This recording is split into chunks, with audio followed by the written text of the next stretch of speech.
ஓஹோ, இதுதான் கதையா? அப்ப நாய் குலைச்ச மேட்ரு வந்து கன்ஃபார்மா உங்களுக்கு தான். எம்மா இந்த விஷயத்துக்காக உங்க பீடியன்ஸ் வந்து வெளியே கண்டமேனிக்கு முட்டு கொடுத்தாங்க. ஆனா நேத்து நைட்டு மொத்தமா முடிச்சு விட்டியப்பா. எப்பா காமு மொத்தமா முடிச்சு விட்டியப்பா. இந்த பீடியன்ஸ் இப்ப எதை வச்சு முட்டு கொடுப்பாங்க எனக்கு சரியா தெரியலையப்பா. கண்டதெல்லாம் தூக்கிட்டு வந்தானோ எதெல்லாமோ எடிட் எல்லாம் போட்டு பயங்கரமா நரேட்டிவ் செட் பண்ணி நாய் குலைச்சது இதுக்கு தான், எங்க அக்காவுக்கு எல்லாம் குலைக்கல, எங்க அக்கா ரொம்ப நேர்மையான ஆளு, எங்க அக்கா கக்கூசுல எல்லாம் போவே இல்லைன்னு சொல்லிட்டு பயங்கரமா நரேட்டிவ் செட் பண்ணானே.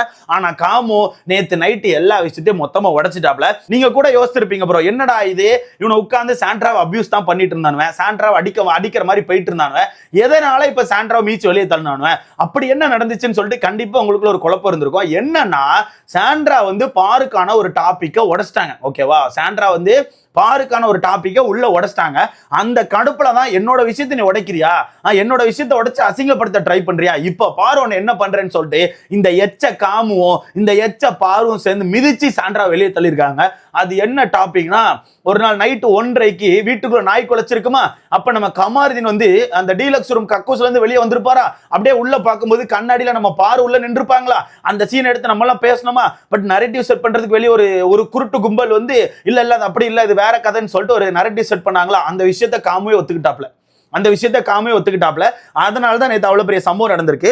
இப்போ நேத்துக்கான லைவ்லாம் நீங்க பார்த்திருப்பீங்க, நேத்துக்கான எபிசோட் நீங்க பார்த்திருப்பீங்க. நம்ம காமு மாமா சாண்ட்ரா போட்டு பயங்கரமா அபியூஸ் பண்ணிட்டு இருந்தாப்ல. அப்போ ஒரு கட்டத்துக்கு அப்புறம் நம்ம சாண்ட்ரா என்ன பண்ணிட்டாங்கன்னா, பாரு என்ன நீ மட்டும் நேர்மையான ஆளா, நீங்க வந்து காமம் பிடிச்சு தான் சுத்திட்டு இருக்கீங்க, வீட்டுக்குள்ள காமத்தோட தான் சுத்துறீங்க, இந்த பிக் பாஸ் வீட்டுக்குள்ள அதிகப்படியா வெறிப்பிடி சுத்துறது நீங்க தான், அந்த கக்கூஸ்ல எல்லாம் என்ன பண்ணீங்க ஞாபகம் இருக்கா, சொல்லட்டான்னு சொல்லிட்டு சாண்ட்ரா வந்து அந்த கக்கூஸ் டாபிக் எடுத்திருக்காங்க, அதாவது அந்த ரெஸ்ட் ரூம் டாபிக் எடுத்திருக்காங்க.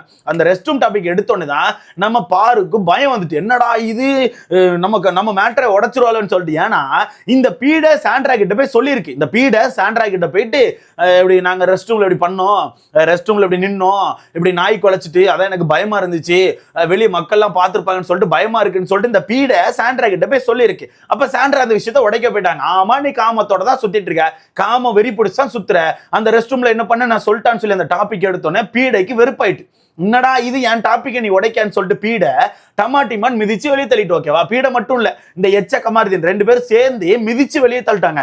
இது ஒரு பிசிக்கல் வயலன்ஸ் சரியா. இதை கொண்டு வந்து அந்த கில்லர் காயின் டாஸ்க் கூட சேர்க்காதீங்க. கில்லர் காயின் டாஸ்க்ல உங்களை ஹோல்ட் தான் பண்ணாங்க, உங்களை யாருமே அபியூஸ் பண்ணல, உங்களை யாருமே மிரட்டல, உங்க குடும்பத்தை பத்தி யாரும் அசிங்கமா பேசல. ஓகேவா, பட் நேத்து எல்லா விஷயமும் அந்த வீட்டுக்குள்ள நடந்திருக்கு. அப்படி இருக்கும்போது நேத்து அந்த மிதிச்சு வெளியெல்லாம் தள்ளிட்டு ரொம்ப நேரம் போராடிட்டு அப்புறம் திவ்யா கிட்ட கடுமையா மொக்கையெல்லாம் வாங்கிட்டு உட்கார்ந்து குசுன்னு பேசிட்டு இருக்காங்க. எப்படி நம்ம பீடையும் கமாருதீனும் சேர்ந்து குசுன்னு பேசிட்டு இருக்காங்க. அப்படி பேசிட்டு இருக்கும் போதுதான் அந்த இடத்துல நம்ம பாரு சொல்றாங்க, நான் ஒரு விஷயத்தை நம்பி சொன்னேன், அந்த விஷயத்த வச்சு இப்படி பண்றான்னா அது எவ்வளவு பெரிய தப்பு, நான் சொன்ன விஷயத்த வச்சு எனக்கு ஆப்போசிட்ல கேம் ஆடுவேன்னா நான் உன்னை விடுவேனா, நான் இப்படித்தான் பண்ணுவேன்னு சொல்லிட்டு சொல்றாங்க. அப்ப நான் யோசிக்கேன் என்ன விஷயம், அந்த ரெஸ்ட் ரூம் மேட்ரு என்ன மேட்டரா இருக்கும், என்ன கதைன்னு தெரியலன்னு சொல்லிட்டு யோசிச்சுட்டே இருக்கேன். அப்படி யோசிச்சுட்டே இருக்கும் போது நம்ம காமு வந்து டப்புன்னு உடச்சிட்டாப்ல. காமு அந்த இடத்துல டப்புன்னு சொல்லிட்டாப்ல, நீ எதுக்கு யோசிக்கிற, நீ எதுவும் கவலைப்படாத, நம்ம 2 பேரும் விரும்பி தான் பண்ணிட்டு இருக்கோம், இந்த வீட்டுக்குள்ள நம்ம 2 பேருக்கும் பிடிச்சிருக்கு, பழகிட்டு இருக்கோம். ஓகேவா, அது தப்பு கிடையாது. ஓகேவா, அது தப்பு கிடையாது, மக்கள் பார்த்துட்டு இருக்காங்க, மக்களுக்கு தெரியும். அது மட்டும் இல்லாம நம்ம கிஸ் பண்ணோம், அப்படித்தானே, அது என்ன தப்பு, கிஸ் பண்ணது தப்பு இல்லைன்னு சொல்லிட்டு ஓப்பனா சொல்லிட்டாரு ப்ரோ, கிஸ் பண்ணியிருக்கோம், அது தப்பு கிடையாது. ஓகேவா, அது மக்கள் எப்படி வேணா நினைச்சிட்டு போறாங்க, நம்ம 2 பேருக்கு தெரியல, நம்ம 2 பேருக்குள்ள உண்மையான பாண்டு தானே இருக்கு. சோ நம்ம எதை பத்தி கவலைப்படக்கூடாது, நீ எது யோசிக்காத, பாத்துக்கலாம், வெளியே போயிட்டு நம்ம கல்யாணம் தான் பண்ண போறோம், என்ன நினைச்சா இவங்களுக்கு என்னன்னு சொல்லிட்டு நம்ம காமு மாமா உண்மையை உடைக்கிறாப்ல. அப்பதான் யோசிக்கிறேன், ஏய் கக்கூஸ்ல போயிட்டு இல்லாத பொல்லாத சம்பவத்தெல்லாம் பண்ணிட்டு என்னென்ன கதையை விட்டுட்டு இருந்தீங்க. உடனே தான் அந்த இடத்துல பாருமே டப்புன்னு அந்த டாபிக்ல வந்துட்டு, ஆமா என்ன வேணா நினைச்சிட்டு போறாங்க, அவங்க இஷ்டத்துக்கு எல்லாத்தையும் பேசுவாங்க, நான் கேட்டுட்டு இருக்கேன்மா, நாய் குலைச்சிச்சு எப்படி மக்கள் பார்த்துருப்பாங்க, எப்படி ஏதாவது யோசிச்சிருப்பாங்க, அந்த பயத்துல நான் போய் சொன்னேன், தெரிஞ்சு போச்சு மக்கள் வந்து எல்லா விஷயத்தையும் பார்த்துருப்பாங்க, ஆமா நாங்க நிறைய தப்பு பண்ணிட்டோம்னு சொல்லிட்டு நான் போய் சொன்னேன். அந்த விஷயத்த வச்சு இங்க சொல்லி மிரட்டுறாங்கன்னா நான் எதுக்கு அவளை விடணும், என்னோட ஆட்டத்துல நான் எதுக்கு அவளை விடணும்னு சொல்லிட்டு ஓப்பன் ஸ்டேட்மெண்டே கொடுக்குறாங்க கைஸ், ஓப்பன் ஸ்டேட்மெண்டே கொடுத்துட்டாங்க. அப்புறம் பீடியன்ஸ் இதுக்கு எப்படிலாம் முட்டு கொடுக்கலான்னு இருக்கீங்க, இதை கொஞ்சம் பார்த்து முட்டு கொடுத்தீங்கன்னா நல்லா இருக்கும், இதுக்கும் தூக்கிட்டு வருவானோ ப்ரோ, இதுக்கு ஏதாவது ஒரு முட்டை தூக்கிட்டு வந்துட்டு, இல்ல முத்தம் கொடுத்தது அன்னைக்கு இல்ல, முத்தம் கொடுத்தது முந்தின நாள், அன்னைக்கு முத்தம் கொடுக்கல, அன்னைக்கு மொத்தத்தையும் கொடுத்துட்டாங்க, அது வேற கதைன்னு சொல்லிட்டு கண்டிப்பா இதுக்கு ஒரு முட்டை தூக்கிட்டு வருவானு. எல்லாத்துக்குமே ஒரு முட்டு வச்சிருப்பானு ப்ரோ, எல்லாத்துக்குமே பேஸ்மெண்டே இல்லாத ஒரு முட்டு வச்சிருப்பானு. அந்த முட்டு கொண்டு வந்து தூக்கி வச்சுட்டீங்க பாத்தீங்களா, இதான் எங்க அக்காக்கான முட்டு, இதுல மட்டும் முட்டிக்கோங்க, எங்க அக்காவை யாரும் அட்டாக் பண்ணாதீங்கன்னு சொல்லிட்டு கேவலமா ஒரு வேலையை பார்ப்பானு. நேற்று அந்த 2மே ஒத்துக்குச்சுப்பா, அந்த 2மே ஒத்துக்குச்சு. பட் இதுல பெரிய சம்பவம் என்ன தெரியுமா, இவங்க 2 பேரும் நேற்று பேச முடியாம அமைதியானாங்க, அதுதான் மிகப்பெரிய சம்பவம். அதுக்கு காரணம் யாரு தெரியுமா, திவ்யா. இப்படி திவ்யா செதுக்கிட்டாங்க ப்ரோ. திவ்யா செதுக்கு சாதாரண செதுக்கு கிடையாது, மரண செதுக்கு. அந்த பொண்ணு ஒரு மாதிரி தலையை அப்படி தொங்க போட்டுட்டு பின்னாடி பார்த்துக்கிட்டே கிளவி உன்னை கொன்றுவேன் கிளவி அப்படின்னு சொல்லிட்டு செதுக்குது ப்ரோ. அந்த பொண்ணு ஓப்பனா போட்டு அடிக்குது. நீலாம் ஒரு ஆளே கிடையாது, நீலாம் என்கிட்ட பேசாத, நீலாம் ஒரு ஆள்னு சொல்லி பேசுறியா? கேமுக்குன்னா என்ன வேணா பண்ணுவியா? உன் இஷ்டத்துக்கு பண்ணுவியா? எல்லாத்தையும் பண்ணிட்டு ஆக்சிடென்ட் சொல்லுவியா? நீ யார் என்கிட்ட பேசுறேன்னு சொல்லிட்டு அடிச்சு ஓட விடுது. அந்த பொண்ணு ஓப்பனா சொல்லுது, உன்னை அடிச்சுட்டு ரெட் கார்டு வாங்கி நான் வெளியே போயிருவேன், ஒழுங்கா பொம்பளையா நடந்துக்கோ, இல்லாட்டா வேற மாதிரி ஆயிரம் பத்துக்கோன்னு சொல்லிட்டு திவ்யா வச்சு செதுக்கிட்டாங்க ப்ரோ. அது மட்டும் இல்லாம பின்னாடி உட்காந்து இவங்க குசு குசுன்னு பேச ஆரம்பிச்சாங்க. குசு குசுன்னு பேச ஆரம்பிக்கும் போது பேசிட்டு இருக்கும்போது அடிதான். பேசிட்டு இருக்கும்போது நடத்து என்ன பண்ற கிளவே அப்படின்னு சொல்லிட்டு வச்சு ஓட விடுது. திவ்யா அட்டின்னு அடி, மானங்கட்ட அடி. பீடை சைலண்ட் ஆயிடுச்சு ப்ரோ. பீடைக்கு மூச்சு பேச்சே வரல. பீடை வந்து என்ன பண்ணேன்னு தெரியாம கமர்தினை பக்கத்துல இழுத்து வச்சுக்கிட்டு ஒரு மாதிரி ரொமான்ஸ் பண்ற மாதிரி அப்படியே சமாளிக்கிறாங்களாம். அப்படியே ஃபுல் சமாளிப்ப போகுது. ஏன்னா அங்க சுபிக்ஷாவுமே களத்துல இறங்கிட்டா. சுபிக்ஷாவுமே ஒரு கடத்துக்கு அப்புறம் களத்துல இறங்கி அந்த பொண்ணு 2-3 கேள்வியை தரமா கேட்டுச்சு ப்ரோ. இதுல எனக்கான கடுப்பு என்னன்னா, அந்த பொண்ணு ஃப்ரண்ட் சீட்ல இருந்து எந்திரிச்சு கேள்வி கேட்கறா. ஓகேவா? அந்த பொண்ணு ஃப்ரண்ட் சீட்ல இருந்து எந்திரிச்சு பின்னாடி இருக்க நம்ம காமுகிட்டையும் நம்ம பீடை பாருக்கிட்டையும் ஒரு கேள்வி கேட்டுட்டு இருக்காப்ல. கேள்வி கேட்கும் போது இந்த பீடை என்ன பண்ணுது தெரியுமா? காலை தூக்கி சுபிக்ஷா மூஞ்சிக்கு நேரா நீட்டுது. நீ என்ன அவ்வளவு பெரிய புண்ணாக்கா? இல்ல நான் தெரியாம கேட்கிறேன், அந்த பீடை என்ன அவ்வளவு பெரிய புண்ணாக்கா? பெரிய ஆளு இது மாதிரி காலை தூக்கி அடுத்தவங்க மூஞ்சில நீட்டுது. சுபிக்ஷா எந்திரிச்சு வாயில மீச்சிருக்கணும். இதெல்லாம் விடக்கூடாது ப்ரோ. இதெல்லாம் ஒரு ஆள் இதுன்னு சொல்லிட்டு பார்த்து விட்டுட்டு இருக்காங்க தெரியுமா? யாரா ஒருத்தர் வாயில மீச்சு ரெட் கார்டு வாங்கிட்டு வந்துடணும். அது பெருமை தான், சத்தியமா சொல்றேன். இந்த மாதிரி ஒரு கேவலமான ஆள் வாயில அடிச்சு ரெட் கார்டு வாங்கிட்டு வந்தா பெருமை தான் ப்ரோ. என்ன கேட்டீங்கன்னா பெருமை தான். ஏன்னா இந்த மாதிரி ஆட்கள்லாம் இந்த சொசைட்டிக்கு இருக்கவே கூடாது. ஏன்னா இந்த மாதிரி ஆட்கள்லாம் இந்த சொசைட்டியில இருக்கவே கூடாது ப்ரோ. சத்தியமா சொல்றேன், இருக்கவே கூடாது. இதெல்லாம் சொசைட்டி பத்தி பேசுது. நீ எல்லாம் சொசைட்டி பத்தி பேசலாமாமா? சொசைட்டி பத்தி பேசலாமாமா? எப்பவுமே ஒன்று சொல்லுவியா, என்ன சொல்லுவேன்? அன்சோஷியலியா ஏதோ ஒன்று, ஏதோ ஒரு வார்த்தை ஆகுன்னா கனியை பத்தி இந்த பாரு பேசிக்கிட்டே இருக்கும். கனியை பத்தி ஒன்று சொல்லிக்கிட்டே இருக்கும். சோசியலி இன்கரப்டா இருக்காங்களா ஏதோ ஒன்று சொல்லிக்கிட்டே இருக்கும். ஓகேவா? இது கரெக்டா இருக்காப்பா? இது கரெக்டா இருக்கா? ஒரு பொண்ணை 2 பேர் சேர்ந்து ஒரு பையனோட உதவியோட எந்திரிச்சிருந்து மிதிச்சு வெளியே தள்ளுறீங்க. மிதிச்சு வெளியே தள்ளுறதுக்கு முன்னாடி அந்த அளவுக்கு அபியூஸ் பண்ணி மென்டலி டவுன் பண்றீங்க. நீ எல்லாம் பேசலாமாமா? நீலாம் பேசலாமா? நீலாம் தயவுசெய்து வெளியே வந்து இதை இன்டர்வியூ கொடுக்குறேன், வீடியோ போடுறேன்னு சொல்லிட்டு எந்த வேலையும் பார்த்துறாத. மக்கள் செருப்பை கொண்டு அடிச்சுருவாங்க, காரி துப்புவாங்க. துப்புனாலும் தொடச்சுப்பேன் அப்படின்னாலும் துப்பிக்கிட்டே இருப்பாங்க. ஏன்னா நேற்று நைட்டு அந்த லெவலுக்கு மக்கள் கொந்தளிச்சாங்க. அந்த உண்மையான பிக் பாஸ் தொடங்குதுரா அப்படின்ற மாதிரி இருந்துச்சு.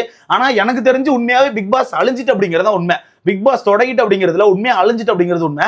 பழைய போட்டியாளர்கள்லாம் கொந்தளிக்கிறாங்க. இதெல்லாம் ஒரு சீப், இதெல்லாம் ஒரு இதான்னு சொல்லிட்டு பழைய போட்டியாளர்கள் கொந்தளிக்கிறாங்க. வெளியே நிறைய சீரியல் ஆர்டிஸ்ட் அவங்க இவங்கன்னு சொல்லிட்டு வீடியோவா போடுறாங்க, போட்டு பொழக்கிறாங்க. இந்த காமுவையும் இந்த பீட பார்வையும் போட்டு புதைச்சிட்டாங்க ப்ரோ. அந்த அளவுக்கு வச்சு செதுக்கிருக்காங்க. சத்தியமா சொல்றேன் ப்ரோ, இந்த 2 பேரும் இருக்கிறதுலே ரொம்ப கேவலமான கேரக்டர் ப்ரோ. ஓப்பனா நான் சொல்லுவேன், கேவலம்னா கேவலம், அடிமட்டமான கேரக்டர். அடிமட்டமான கேரக்டர். தான் மேல ஏறுறதுக்கு எவனை வேணா போட்டு தள்ளுவேன், எவனை வேணா அசிங்கப்படுத்துன்னு சொல்லி சுத்துறதுதான் இந்த பீடை.